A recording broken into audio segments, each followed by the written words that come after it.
Myra media Amar welcomes political analyst KS Prasad. నమస్తే sir. నమస్తే అండి. అమరావతిలో విజయవాడ కేంద్రంగా అంబేద్కర్ గారి విగ్రహం చాలా ప్రతిష్టాత్మకంగా ఆంధ్రప్రదేశ్ రాష్ట్ర గవర్నమెంట్ తీసుకొని దాని నిర్మాణం ఈరోజు ఓపెనింగ్ ఉన్నటువంటి పరిస్థితుల్లో ఈరోజు లైక్ ఆపోజిట్ పేపర్స్లో చూస్తే వాళ్ళు రాస్తున్నటువంటి రాతలు కావచ్చు, చేస్తున్నటువంటి కామెంట్లు కావచ్చు, ఎట్లా చూడాలి, అసలు ఏం చెప్తారు సార్ దీనికి సంబంధించి? ఇవాళ మీరు విభజిత 2 రాష్ట్రాల్లోనూ ఆ మహానుభావుడు, నేనైతే దైవాంశ సంభూతుడని చెప్తాను అంబేద్కర్ గారు. Yes sir. ఆయన్ని ఇరు తెలుగు రాష్ట్రాలు తలెత్తి చూసేలా చేయగలిగారు. అవును. గత ముఖ్యమంత్రి అయినా ఇప్పుడున్న ముఖ్యమంత్రి అయినా, గత ముఖ్యమంత్రి అంటే కేసీఆర్ గారు ఇక్కడ, అక్కడైతే ఆంధ్రప్రదేశ్లో జగన్మోహన్ రెడ్డి గారు. అవును. ఇవాళ ఎలాంటి వాడైనా ఆ మహనీయుని అలా తలెత్తి చూసే పరిస్థితి. అండ్ తర్వాత నేను ఒక నాలాంటి విశ్లేషకుడు ఒక ఆయన మాట్లాడుతుంటే నేను చాలా ప్రభావితం అయ్యాను సార్. ఎక్కడ మీరు చూడండి, అంబేద్కర్ విగ్రహాలు దళిత వాడల్లోనూ, లేదా మహా అయితే అంబేద్కర్ నగర్ అని ఒక దళిత గ్రామ ఒక వీధికి పేరు పెట్టడం ఇలాంటివి చూస్తాం.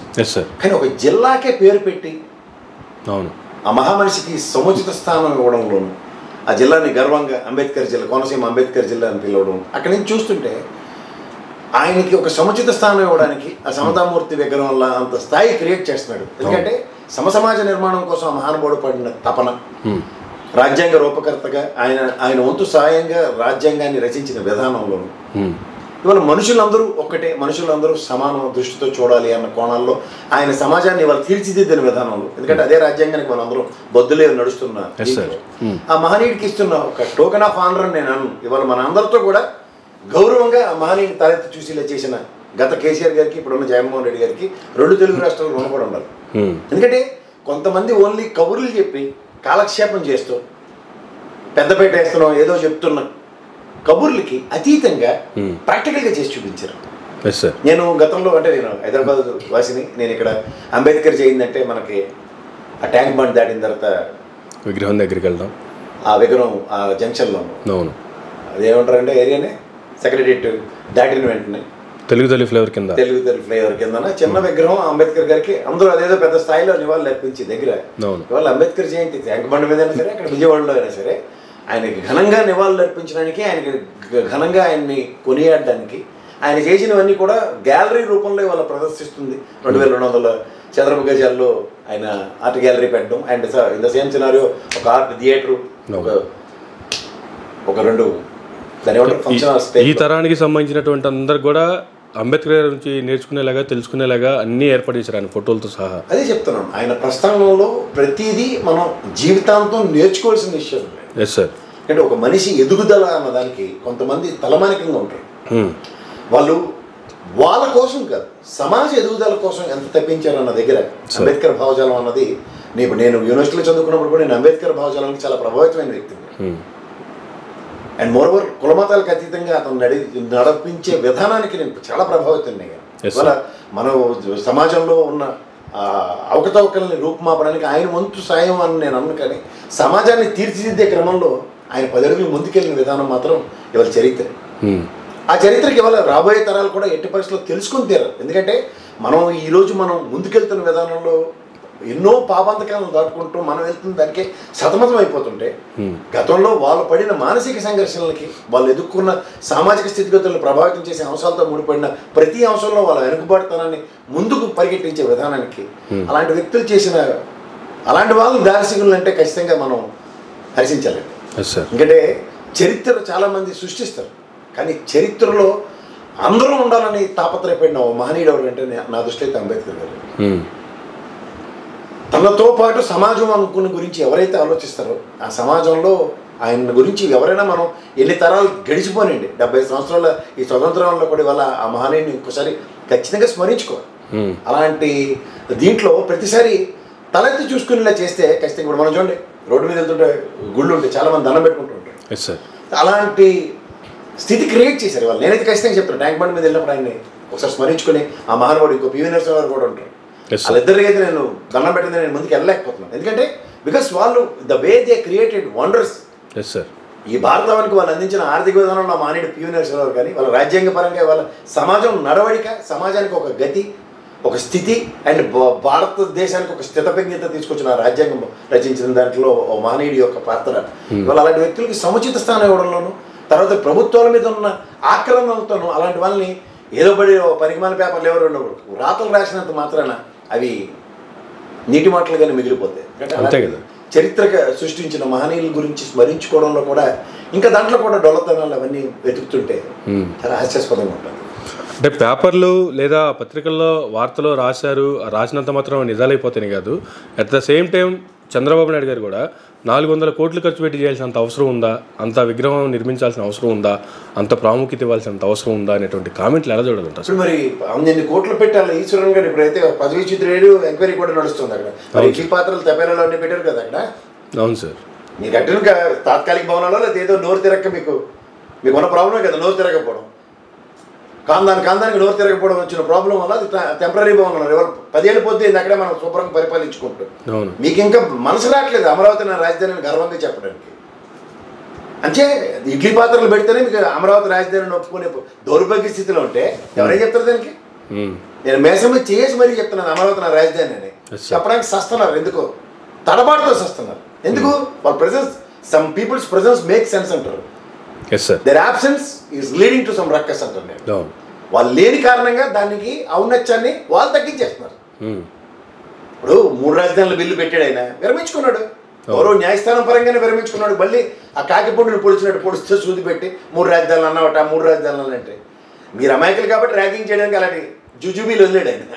ఇంకా అవే పట్టుకుని ఆడుతున్నారు రోడ్లు పట్టుకుని. మీరు ఎప్పుడైతే విరమించుకున్నారో అప్పుడు ఏకైక రాజధాని అమరావతి కదా. అంతే మరి ఇప్పటిదానికి అగేస్ట్ మరి వెళ్ళిపోయారు కదా చంద్రబాబు నాయుడు గారు రాష్ట్రపతిని కలవడానికి. అక్కడి నుంచి వచ్చిన తర్వాత డైరెక్షన్ ఎన్నో విశ్లేషణలు చెప్పారు. వాళ్ళు చేసింది వాళ్ళు చెప్పుకోలేకపోతే ఎవరైనా చెప్తారు. అదే ఆ దౌర్భాగ్యం తెలుగుదేశానికి ఎప్పటి నుంచి వదిలేండి. దానికి కారణం ఈ భౌగోళిక మంచి చచ్చినా చెప్పినవారు, వాళ్ళు చేసిన మంచి కూడా చెప్పుకునేవారు. అందుకని ఏమవుతాయంటే ఇలాంటివి మనం రాతల్ని వాళ్ళ తలరాతలు మార్చేసి అంత స్థాయిలో అమాయకుడు రామారావు గారి జీవితంతో ఆడుకున్నారు. కానీ ఇప్పుడైతే తోలు తీసేస్తారన్న విషయం చాలా మంది గ్రహించగలుగుతున్నారు.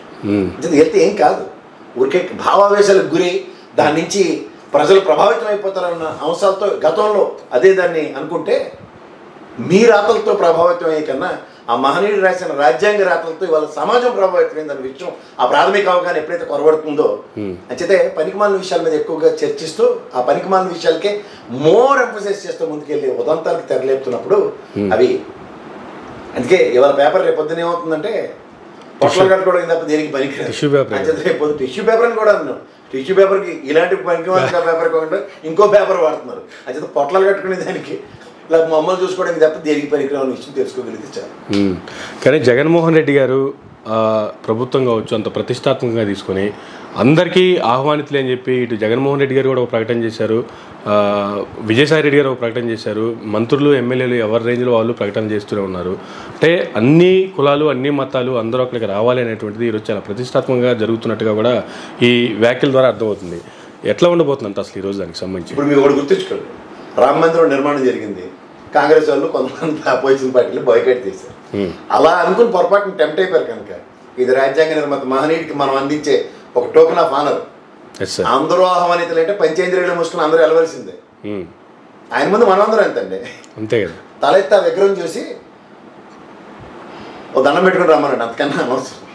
ఆహ్వానం అందిందా లేదా అన్న దానికన్నా ఒక పబ్లిక్ డొమైన్. ఇవాళ నేను విజయవాడ ఎగస్ట్ని వెళ్ళినా ఆహ్వానితుడినే నేను, అంతే కదా. అంటే ఇది సమాజ హితమైన కార్యక్రమం, అంతేకాని ఇంట్లో పెళ్లి కాదు. నేను షర్మిల్ గారి పెళ్లికి కార్డు ఇచ్చిందా లేదా, లేకపోతే మీ నాగబాబు గారు పెళ్లికి స్పెసిఫిక్గా పిలిచిన వాళ్ళు తప్ప మిగిలిన వాళ్ళకి బహిష్కరణలకు గురయ్యేంత సీన్ కాదు కదా. ఇక్కడ ఆ మహనీయుని తలుచుకుంటూ ఆయన కొలవడానికి అందరూ ఆహ్వానితులే. అంతే సార్. ముందెళ్తే 2200 మంది పట్టే గ్యాలరీ కూడా ఉంది, కుర్చీలను దొరుకుతాయి. ఆలస్యం అమృతం విషయం. తొందరపడి సువర్ణ అవకాశాన్ని ఆ మహనీయుని స్మరించుకునే సువర్ణ అవకాశాన్ని వదులుకోకండి. ముందు వరుసలో ముందు కుర్చీల్లో కూర్చోండి. ఆయన ఆ పొజిషన్ మీకైతే ఆయన ముఖ్యమంత్రి గారు నచ్చకపోవచ్చు, కానీ ముఖ్యమంత్రి గారు చేస్తున్న కొన్ని పనులు ఆ భౌగోళిక ఛానళ్ళు భౌగోళిక పేపర్లు చెప్పిన దాంతో ప్రభావితం అయిపోయి మంచిని కూడా మంచిని చెప్పుకోలేని నిస్సహాయ స్థితిలో ఉన్నారన్నప్పుడు దాన్ని నాకు తెలిసి అంగవైకల్యం అంటారు. మీరేదో పదం వాడుతుంటారు చూడండి, అది మీకు వర్తిస్తుందని నాకు ఎందుకో అనిపిస్తుంది. మీలో ఉన్న గుణాన్ని ఆయన మీద ఆపాదించి మాట్లాడడం అలవాటు అయిపోయింది కాబట్టి అలాగే ప్రవర్తిస్తే ఆయన ఏమో ప్రభావితం అవుతాడు అనుకుంటున్నారు, కానీ ఆయన ఏం ప్రభావితం అవ్వట్లేదు. సముచిత స్థానాలు మహనీయులు చిరస్మరణీయంగా కొలుచుకునే విధానానికి ఈ ప్రభుత్వం తెరలేపినప్పుడు ఆ ఉన్నత్యాన్ని మీరు పరిగణలోకి తీసుకోండి. కానీ మొదట 1,00,000 మందితో వస్తారని ఎక్స్పెక్ట్ చేస్తూనే ఉన్నారు. ఆ తర్వాత 1,50,000 మంది దాకా వచ్చే అవకాశాలు ఉన్నాయని కూడా విజయసాయిరెడ్డి గారు ప్రకటన చేశారు. అంటే ఈ జన సమీకరణ కావచ్చు, లేదంటే వస్తున్నటువంటి ప్రజలను ఉద్దేశించి కావచ్చు, వాళ్ళు చేస్తున్న కామెంట్లు ఇక్కడి నుంచే ఎలక్షన్ స్టార్ట్ కాబోతుందా అనేటువంటి ఫీలర్స్ ఏమన్నా చూడాలా దీంట్లో? ఈ మాటలు వెనక మర్మం అడిగితే ఏం చెప్తారు? మళ్ళీ చెప్తున్నాను సార్, నేను అంబేద్కర్ గారి జయంతి వర్ధంతులు 2 ఇక్కడ నా కళ్ళతో నేను ఇక్కడ హైదరాబాద్లో చూసాను. సమైక్య రాష్ట్రం నుంచి నేను చూస్తాను. Yes sir. ఆ మహనీయుడిని స్మరించుకోవడానికి ఊరు వాడ ఏకమైన ఉదంతాలు నాకు ఎన్నో తెలుసు. ట్యాంక్ బండ్ దిగ్బంధాలు నాకు తెలుసు. Yes sir. సో అలాంటి దగ్గర ఇక్కడ ఏమవుతున్నాయంటే మన విభజిత రాష్ట్రాల్లో ఒక పర్టికులర్ ప్లేస్, అదే ట్యాంక్ బండ్ మీద ఇక్కడ తెలంగాణలో, ఇవాళ విజయవాడ నడిబోటులో అవును ఆ మహనీయుడి విగ్రహం వేసిన తర్వాత దానికి పిలుపక్కర్లేదు సార్. ఈ తెంగరాలకైతే తిరణాలకి లేరుగా తీసుకెళ్తారు కాబట్టి, తెంగరాలు తిరణాలకి కూడా తీసుకెళ్ళరు కాబట్టి ఇన్విటేషన్లు అడుక్కుంటారు. కానీ స్వచ్ఛందంగా తరలొచ్చే మహనీయుడిని కొలవడానికి వచ్చే ఆ అశేష జనవాహిని ఎవరి వలన కాదు. మీరు ఏదో అంచనా 1,00,000 అంటున్నారు, 1,50,000 అవుతుంది, ఇంకెంతైనా అవ్వచ్చు. మీరు ఇందాక ఇంకో మాట కూడా అన్నారు, ఏదో ఎలక్షన్ అన్నది సార్. కాదండి, ఎలక్షన్స్కి ఆ మహనీయుడికి సంబంధం పెట్టకండి. ఇంకా శేషన్ గారి విగ్రహం ఎక్కడైనా పెడితే దాన్ని ఎలక్షన్స్ అని చెప్పండి, నేను ఒప్పుకుంటా. కానీ ఓకే, సమాజానికి ఒక దిశ నిర్దేశించిన ఆ మహనీయుడికి ఎవరైనా నివాళులు అర్పించవలసిందే. అర్పించడానికి వస్తారు, ఆయన్ని స్మరించుకోవడానికి వస్తారు. దానికి కొంతమంది తెంగరాలకి తిరణాలు లేరుగా తీసుకెళ్తారు కాబట్టి ఇన్విటేషన్ కోసం అర్రులు చెప్తుంటారు. దానికి ఇన్విటేషన్ అక్కర్లేదు, ఎవరాలు ఇన్వైటెడ్. అది ఇన్వైటెడ్ కామర్స్ సారాంశం. కానీ ప్రతిపక్ష లీడర్లు కూడా వచ్చే అవకాశం ఉంటుందంటారా? ఆల్ ఆర్ ఇన్వైటెడ్ అన్నప్పుడు వస్తే వాళ్ళ అదృష్టం, లేకపోతే కర్మ. ఎవరి కర్మకి ఎవడ బాధ్యత. అదే మన ఇంట్లో పెళ్లి కాదు కదా సార్. సమాజ హితం కోసం ఆ మహనీయుని స్మరించుకోవడానికి ఒక వేదిక క్రియేట్ చేయబడింది. అందరూ ఆహ్వానితులే.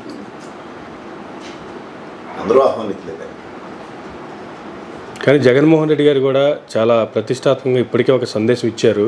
ఈరోజు అక్కడ సందేశాన్ని ఏ విధంగా ఎక్స్పెక్ట్ చేయొచ్చు అంటే ఏముందండి, ఇప్పుడు ఒక రాష్ట్ర ముఖ్యమంత్రి ఒక పెద్ద మనిషి స్థానంలో, ఒక తండ్రి స్థానంలో రాష్ట్రాన్ని నడిపిస్తుంటారు. వాళ్ళకి కుల మతాలు ఇవేవి అతీతంగానే ఉంటారు. వాళ్ళు ఎలక్షన్స్లో అపోజిషన్ పార్టీలు ఉంటేనే నెత్తినోరు కొట్టుకుని ఏడుస్తుంటారు. కానీ ఎవరినైనా సమానంగా చూసే దృష్టితోనే ఆ చేరుకున్న వాల్యూ. ఎవరైనా దాంట్లో కూర్చోగానే ఒక డిఫరెంట్ వైబ్రేషన్స్ ఉంటాయి. అందుకనే చాలామంది చెప్తూ ఉంటారు పెద్దలు, please respect to the chair అని. మీరు దాంట్లో కూర్చున్న వ్యక్తిని ఏది పడితే అది మాట్లాడిస్తున్నప్పుడు నేను మీరుగా అది ఇచ్చింది. దగ్గర 5 కోట్ల ప్రజలు ఉన్న ఆంధ్ర రాష్ట్ర ప్రజలందరూ మంత్రముగ్ధులే ఆయనకి ఇచ్చిన ఒక అవకాశం మన కోసం. దానికి ఇంకొక ఆప్షన్ లేదు. నువ్వు బయట కూర్చొని లబ్బదీబాన్ని నెత్తినోరు కొట్టుకుని ఆడవడమే 5 సంవత్సరాల పాటు. దానికి అందరినీ అదే బాటలో అంతులేని కథలో జయప్రద ఏడిపించినట్టు అందరినీ ఏడిపించడం నీ వల్ల అయితే కాదు. అంచేత నీ ఏడుపు నీ కడుపులో ఉన్న బడబాగ్నితో సమానం. కాబట్టి అలా ఈ మహనీయుని స్మరించుకుని రోజును కూడా నీ బొగనిగా రెడీగా ఉన్నారు కాబట్టి చెత్త చెదాలను రాసి రేపు పొద్దున పగడి పొట్ల లేదు. ఆ పగడి పొట్లకి అంత విలువనిచ్చి మీరు మనసుకు తీసుకుని లేనిపోని ఆవేశాలు ప్రదర్శించి ఆ మహనీయుని స్మరించుకునే విధానంలో చిన్న తొట్టుబాటు జరిగిన దీర్ఘకాలిక ప్రయోజనాలు మాట దేవుడు. దీర్ఘకాలిక శాశ్వత చరిత్ర సమాప్తాలు అయిపోతుంది. ఆయన గురించి చాలా ఆచితూచి మాట్లాడారు. ఆల్రెడీ ఆ జిల్లాకి పేరు పెట్టిన దానికి అడ్వాంటేజ్ తీసుకోవడానికి చాలా విశ్వ ప్రయత్నాలు చేశారు. అవును, చేత ప్రతిసారి కుదరవు. ఎందుకు కుదరవు అంటే ఆ రోజు నిజంగా ప్రభుత్వం తరఫున ఆ కోనసీమ జిల్లాకి పేరు పెట్టినప్పుడు విశ్వరావు గారు ఇల్లు తగలబడిపోయినా సరే అది పర్సనల్గా తీసుకోవచ్చు. ప్రభుత్వం కూడా ఇంటెన్షనల్గా సంథింగ్ ఎల్స్ అనుకోవచ్చు. కానీ అలా తీసుకోలేదు. అదే నిదర్శనం. చేత కొన్ని జరుగుతున్నప్పుడు కొన్ని విధ్వంసాలు జరుగుతాయి. ఆలాహలం చిలికినప్పుడు కూడా ముందు అమృతం వచ్చే ముందు ఆలాహలమే వచ్చింది. దాన్ని కూడా ఒక మహనీయుడు మహాత్ముడు శివుడు ఆ కలంలో నింపుకున్నాడు. ఎందుకంటే బ్యాలెన్స్ ఆఫ్ యాక్షన్, రాక్షస సంహారం కోసం. అంచేత జగన్మోహన్ రెడ్డి గారికి కూడా ఇలాంటి తప్పట్లేదు. సరికానే అనుకుంటాడు అంతే. అది ఆ నాన్నగారి దగ్గర నుంచి వచ్చిందండి ఆ చిరుమందహాసం. అంచేది ఏంటంటే ప్రతిదీ ఓ చిరునవ్వుతో చక్కటి నవ్వుతో మరొకరం కృష్ణరాజు బాగా చెప్తారు. అదొకటే సమాధానం ఉంది. ఆ చిక్కనే నవ్వుకే సగం మంది సచ్చి కొత్తలు ఆడిపోతున్నారు. That is nothing but indirect ragging. అది ఆ నాన్నగారి దగ్గర నుంచి తీసుకున్న వరం అది. దానికి మనం ఏం చేయలేము. ద ప్రైడ్ ఆఫ్ నేషన్ అమ్మ డాక్టర్ బిఆర్ అంబేద్కర్ స్మృతివనం రేపటి ఎలక్షన్స్కి పోలబాటు అవుతుందా వైఎస్ఆర్సీపీకి? ఎందుకు అవుతుంది సార్? ఓ మహాత్ముడు గుడికి, ఓ మహనీయుడు గుడి కట్టాడు. ఇప్పుడు మనం విశాఖపట్నం నుంచి మనం విజయవాడకి వెళ్తున్న తోలో గాంధీ మహాత్ముడు గుడి కట్టాడు. అసలు ఏమైనా రాజకీయాలు నిలబడి ఉన్నాయి, ఎమ్మెల్యే ఎంపీ అయిపోయాడు. అంతే సార్, కొంతమంది మహనీయులను ఆ విధంగా స్మరించుకుంటారు. అది ఈ సువర్ణావకాశం జగన్మోహన్ రెడ్డి గారికి వచ్చింది. గతంలో కేసీఆర్ గారికి ఇక్కడ తెలంగాణలో వచ్చింది. ఎవరే చేస్తారు దానికి? ఇప్పుడు మనకి ఏది ముఖ్యం అని కొంతమంది అనుకుంటుంటారు. దట్ ఈస్ కాల్డ్ ప్రయారిటైజేషన్ అంటే. అంతే సార్. అర్థమవుతుందా? ఇప్పుడు మీ ఇంట్లో ఉన్న పిల్లలకి అన్నం పెట్టాలి అనుకున్నప్పుడు, అరే అన్నం పెట్టడం ఏముందరా, బియ్యం తెచ్చి పెట్టి వచ్చి అనుకోవచ్చు. దాని బదులు ఒక ఏసీ, ఒక కారు కొనుక్కున్నాం, ఒక అప్పు చేసి దాంతో కలకల్లాడి మనం అందరినీ మెప్పించవచ్చు అనుకోవచ్చు. కారు తొక్కాలంటే ఓపిక కావాలి కదా, పెట్టడం కావాలి కదా. దాని పరిస్థితి ఏంటని అడుగుతారు. అందుకే ఒక సామెత ఉంటుంది, పుట్టికి ఎగరలేము స్వర్గానికి ఎందుకు ఎగిరిందని. అలాగే మనం ఏం పని చేస్తున్నామో దాన్ని ఆచి చూచి మాట్లాడితే దాని మీద వచ్చే కాన్సిక్వెన్సెస్ చాలా బాగుంటాయి. మంచిను చెడు ఉంటుంది, చెడుని కూడా చెడు, అప్పుడే నీకు సమాజంలో గౌరవం ఉంటుంది. మంచిని కూడా చెడు అంటే ప్రతిపక్ష పార్టీలు అంటే ఏదైనా విమర్శించడమే ప్రతిపక్ష పార్టీలు పనిగా పెట్టుకున్నారంటారు వీళ్ళు అని అనుకుంటున్నాం. నిన్నాళ్ళు అలా ఏం లేదండి, సూర్యభావ వాతావరణంలో చాలా బ్రహ్మాండంగా ఉండేది. అపోజిషన్ పార్టీలు కూడా they use to maintain decorum. ఈ చిన్నపిల్లలు ఎప్పుడైతే దాపరించారో కొన్ని పార్టీలకి, ఈ చిన్నపిల్లల రాజకీయాలతోనే గొప్ప దౌర్భాగ్యం వచ్చిపోయింది. ఉడుకు మొత్తం ఉంటుంది చిన్నపిల్లలకి, తెలుసు కదా సార్. తక్కువ కొంది నాకు లేదని. ఇంచుమించు అదే వయసు కదా, ఇటు ఒక 5-10 ఏళ్ళు ఇటు ఉంటాయి.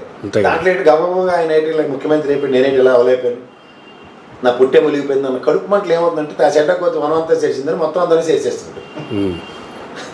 అపంచమంతి నేను పెద్దవాళ్ళు కూడా బలేసేసి ఫ్రస్ట్రేషన్కి గురి చేస్తున్నాడు. ఫ్రస్ట్రేషన్లో వచ్చేది ఏముంటుంది? అంతకన్నా చిన్న దేనికి మనం లింక్ పెట్టి ఇది ఎలక్షన్స్కి అయిపోతే ఎలక్షన్స్కి లీడ్ అవుతుంది, చాలా తప్పదు. దానికన్నా కరకట్ట కట్టాడండి, దాన్నే వాళ్ళు వాడుకోవట్లేదు. విజయవాడలో ఏంటంటే 1956 సంవత్సరం రాష్ట్రం ఏర్పడిన కాడి నుంచి ప్రతిసారి కరకట్ట మీద జరుగుతున్న ఎన్నో ఘోరాలు చూసాం మనం. ప్రతిసారి ఆ ముంపుకు గురవడం, వాళ్ళ తీవ్ర ఇబ్బందులు. ఈసారి ఆ మాట విన్నాము మనం, ఫ్యూచర్లో కూడా వినబోం ఇంకా అలాంటివి. ఏం పని ఏం చేస్తున్నాం అది చూసి దానికి తగ్గట్టు మాట్లాడితే దానికి ఇది ఉంటుంది. అంతేకాని నేను అదే కదా ఆల్ పార్టీ నుంచి బయటకు వచ్చిన కేసీఆర్ మొహం ఎట్టి తీసిపోయాడు కదా. మొట్టమొదటి 7 నియోజకవర్గాలకు 100 కోట్లు కూడా ఖర్చు పెట్టలేదు 5 ఏళ్ళ టర్నియర్లో. ఇంకా అంతకని ఇంకేం సమాధానం ఉంటుంది? అంతే కదా యాడ్ స్టిక్. నేను అందుకే ఎప్పటి నుంచో చెప్తున్నాను, ప్రతి నియోజకవర్గానికి ఎంతంత నిధులు ఎలకేట్ చేసాడు ఈ ముఖ్యమంత్రి, గత ముఖ్యమంత్రి, అండ్ టోటల్ ఎంపీ లాట్స్ ఎంతమంది తీసుకొచ్చారు, ఎంత వినియోగించారు చెప్పి ఒక లిస్ట్ పెట్టమన్నాడు ఎలక్షన్ కమిషన్. తోలు తీసేస్తారు ప్రజలే. ఇవి దీని మీద ఆయన ఎంఫసైజ్ చేసుకుని వెళ్తున్నాడు జగన్మోహన్ రెడ్డి. అంటే ఇవి ఎలక్షన్స్కి లీడ్ అవుతాయి. అంతేకాని మహానుభావుడు విగ్రహం పెట్టారని దానికి ఎలక్షన్స్కి వేయించి ఊడిపెట్టాడు. ఎవరెవరు ఏ ఆయల్లో ఎవరెవరికి ఎంతంత సముచిత స్థానం ఇచ్చారో స్టాటిస్టిక్స్తో సైతం ఉన్నాయండి. మనం ఎవ్వరూ బాధపడక్కర్లేదు, ప్రజలకి బాగా తెలుసు. Thank you sir, thank you very much అండి. ఇదండి డాక్టర్ బిఆర్ అంబేద్కర్ విగ్రహం ఓపెనింగ్కి సంబంధించి ప్రసాద్ గారు ఇచ్చినటువంటి వివరణ. ఇది నాటి మరొక ఇంటర్వ్యూలో మళ్ళీ కలుద్దాం. చూస్తూనే ఉండండి మైరా మీడియా.